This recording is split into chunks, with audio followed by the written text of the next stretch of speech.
In the 60s, Eastside High School is one of the most successful schools in Paterson, New Jersey.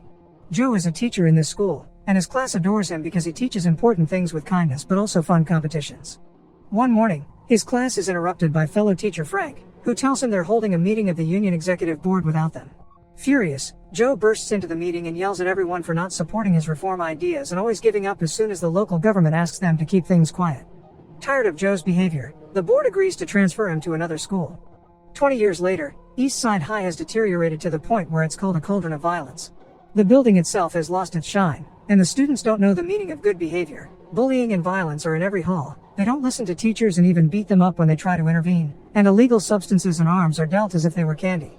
Most of the students can't pass the minimum basic skills test, and this is bad news for Mayor Bobman, who doesn't want to lose the school to state administration because it'll cost him the election.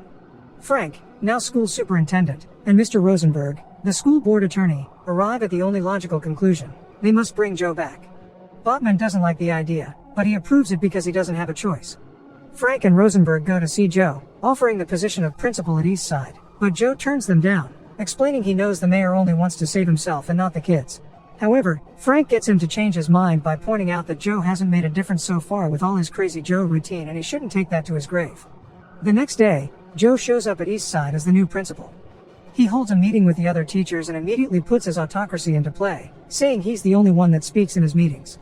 After asking for a list with the names of every student involved in criminal activities, he orders the custodian to clean the walls and make any student in detention help him. Mr. Darnell, the English teacher, is demoted to assistant of the football coach. There will be guards in the hallways to help them stop the violence, and all teachers must concentrate on getting the students ready for their next standardized test because the school needs 75% of approval, and last time they did less than 40. Next, Joe calls for a school assembly, where all the troublemakers from the list are put on stage. When Joe comes over, he bumps into Kanisha, who is happy to see him because he used to be her elementary school principal. Joe gets on the stage and asks for silence, but nobody pays attention to him, and the troublemakers laugh when he asks them to sing the school song. Seeing them as incorrigible, Joe decides to expel all the troublemakers, promising the rest of the kids that nobody will bother them anymore. Security takes all the students off the stage and this is enough to make everyone else calm down, especially when Joe tells them they could be next if they don't study hard. In the afternoon, Joe has a meeting with all the parents. Liana, the mother of one of the expelled kids, is furious about what happened, and many parents support her.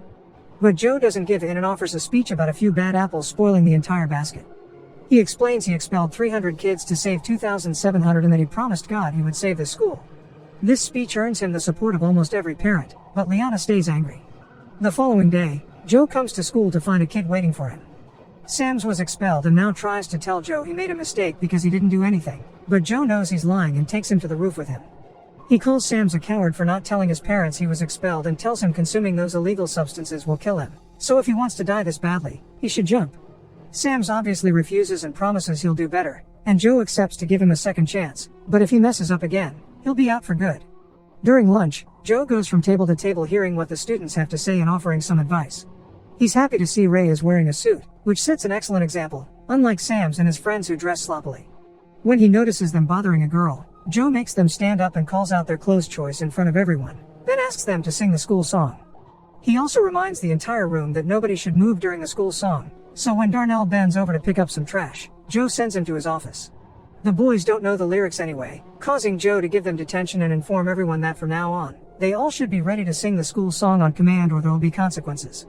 Afterward, Joe goes to see the music teacher Elliot to tell her about the new rule. Elliot accepts it, but she'll teach the school song after they're done training for an incoming choir concert in New York. The kids are practicing Mozart, and Elliot would like their work to be respected. She calls out Joe, saying he doesn't like other adults standing up to him, and Joe reacts by firing her and canceling the concert so the students can concentrate on the incoming test. From now on, the pianist Mrs. Powers will be in charge of the music class. Afterward, during his meeting with Darnell, Joe gets called out again. Darnell thinks he's being treated as trash and wants the principal to remember these are his students as well. This ends up with Darnell getting suspended. Vice Principal Joan tries to make Joe see reason, explaining Darnell is more than just a coach and that nobody understands what Joe is doing, but Joe responds that's exactly how he likes it. The day of the practice test comes and all the students fill it the best they can as the teachers keep a close eye on them. Joe doesn't want to wait long for the results, so he sends Joan to the school board to ask for the letter directly. One morning, the special presentation a student is doing for the local press is interrupted by an attack in the cafeteria. One of the expelled boys came back and is beating up Ray. He's also got a knife. Joe quickly catches him and wonders how he got in. Security tells him someone must have let him in from the inside. At that moment, Joe decides all school doors will be locked and chained. Sometime later, Joe finds Kanisha feeling upset. She's a smart girl, but her grades haven't been good since she lost a place to live because her mother doesn't want her. Determined to help, Joe takes Joan to see Kanisha's mother at her home. The mother explains she had Kanisha when she was a teenager, so she had to drop her normal life to work. Nowadays she's trying to get clean, but that puts her in an awful state of mind. That's why she thought it would be better to send Kanisha with child services, but she never stopped wanting her around or loving her. Joe promises to help her find a better job and a nicer place to live as long as she takes Kanisha back and helps her stay concentrated on her studies. The news of the chained doors reaches the newspapers, and Liana takes the chance to take the complaint to the school board. Frank scolds Joe for behaving this crazy, mentioning that Liana is organizing a group to remove him and the fire chief is on her side. He thinks Joe is alienating everyone like he did with his wife, so now he'll write an apology letter to Elliot and Darnell, because if Joe wants to be respected as an authority, he should start by respecting authority as well. Darnell is reinstated, but the problems aren't over yet. The fire chief shows up at the school with the press, so Joe gets him to leave while threatening him with a bat. Joan tries to express her concerns over this attitude, but as usual, she's ignored. To Joe's disappointment, the next time he sees Ray is when the boy comes to say goodbye because he can't stay in this school anymore. Later, Joe finds Sam's and his friends goofing around in the bathroom. He makes them sing the school song and is shocked to hear a beautiful rendition done in the style of a church choir. The boys admit it was Powers that taught them this, so Joe goes to see her to congratulate her and ask her to teach everyone this version of the song from now on. The results of the practice test arrive and Joe is disappointed to see they only scored 33%. He calls all the teachers to the gym and tells them their inefficiency is to blame for these poor results, so they have to work harder.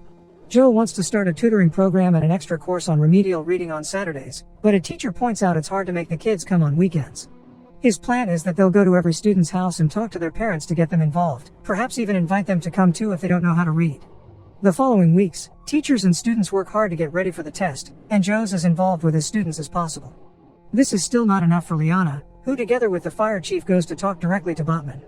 Frank and Rosenberg try to defend Joe, but Botman kicks them out of the meeting and reaches an agreement with Liana so she doesn't convince the town not to vote for him. Botman will get Joe fired, and Liana will gather people's support for his campaign. Later in the bathroom, Botman tells the fire chief that they'll arrest Joe for the illegal chains after the test, unaware that Rosenberg is in one of the stalls and hears everything. Rosenberg informs Frank of this and they go to warn Joe, who quickly comes up with a plan. When the security guards see the chief coming, they'll call code 10 through the walkie-talkies and the teachers can temporarily remove the chains. Afterward, Joan tries to talk to Joe about the progress of their reading program, but he tells her he's too busy to look into it now and that his vice principal should do things without needing him all the time. At the end of the day, Joan asks Joe for a transfer, explaining how frustrating it is to work with him. She calls him an egomaniacal windbag that whips people who can't fight back and points out half the staff feels the same way. They just haven't walked out yet because they care about the kids. Joan, however, has had enough of his lack of respect and support for the teachers, so she wants out. The next day before assembly, Joe gives Joan her transfer papers. Then he gives the kids a speech about the bad fame the school has in town, inspiring them to prove they're not savages. He also shows his gratitude towards the teachers, which he gives Joan credit for. Next, Powers sings Lean on Me and the kids sing along, excited to show the government they aren't inferior. Seeing the whole school come together, Joan decides to stay. On the day of the test, the students fill the exam with confidence. But there's also a school board meeting coming and Liana can't wait anymore, so Botman finally gives the fire chief permission to get a court order. Meanwhile at school, Kanisha discovers she's pregnant, but her boyfriend doesn't believe he's the father even if she swears he's the only boy she's been with. Joe offers his support and promises they'll find some other alternatives, but their conversation is interrupted by a guard announcing the arrival of the fire chief with Liana and reporters. Calling code 10, Joe tries to get the chains removed, but the chief is ready and has a recording of this code, so Joe gets arrested for violating the fire code, leaving Joan in charge. That night, the school board holds a meeting. Frank tries to defend Joe's work, but Liana points out the school only got 33% during the practice test, meaning Joe actually failed at his work. The meeting is suddenly interrupted when every single student shows up demanding Joe be released. Botman knows it'll look bad if they fire a man with such support, so he talks to Joe, asking him to tell the students to leave. When Joe refuses, Botman pulls out the big guns and explains the cops are getting ready outside. If the students riot, things may get violent. Joe accepts to talk to them, but only for the sake of their safety, not because he thinks they're doing anything wrong. When he comes out, Liana is talking to the kids, but she's only getting insulted and reminded of all the things Joe did for the school. He's touched when he hears them call him a father, but he's still worried about the police, so Joe takes over and reminds them to respect the law. His speech is suddenly interrupted by Joan, who brings the results of the tests with excellent news. The school has passed. As everyone celebrates, Joe tells Botman that he and the state can go to hell. Joe gets to keep his job, and the students end the night singing the school song. When time comes for seniors to graduate, Joe gives out the diplomas with caring words tailored for each student. Make sure to subscribe and turn on notifications so you can watch more videos like this. Thanks for watching.